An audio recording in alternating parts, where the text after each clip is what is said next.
এখন যতগুলো সমস্যার মধ্যে আছি, এক নাম্বার সমস্যা যদি বলি, নাম্বার 1, সেটা হচ্ছে কি জানি, যে আমরা ফ্যামিলির মধ্যে 3টা জেনারেশনের কানেকশন নাই। এইটা হচ্ছে সবচেয়ে বড় সমস্যা। কোন কোন জেনারেশন? আব্বা আম্মার সাধারণভাবে বাবা মা যেটা থাকে, ওনার ছেলে মেয়ে, আর ওনার উপরে হচ্ছে দাদা দাদি। তার মানে দাদা দাদি বা নানা নানি, মা বাবা, সন্তান, 3টা জেনারেশন একসাথে থাকার কথা।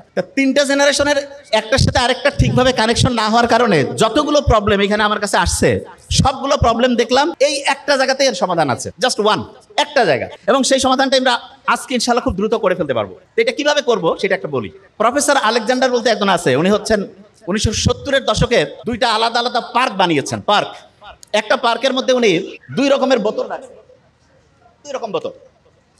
একটা বোতলের মধ্যে মরফিন দেওয়া হয়েছে, মরফিন। আরেক রকমের বোতলের মধ্যে শুধু পানি, কোনো কিছু নাই। সবগুলো ইঁদুরকে এরকম বিভিন্ন 2 টাইপের বোতল ছেড়ে দিয়েছে, আর ইঁদুরগুলো আছে। ভয়ঙ্কর ব্যাপার হচ্ছে সবগুলো ইঁদুর মরফিন যুক্ত যে পানি আছে সেটা খাচ্ছে। মরফিন মানে বুঝছি তো, নেশা। 200% ডোপামিন ঘরণ হয়, ভয়ঙ্কর খারাপ। তা সবাই চিন্তা করতেছে, তাইলে নেশা জাতীয় জিনিস শুধু মানুষ না, ইঁদুরও পছন্দ করে, ও খাইতে চায়।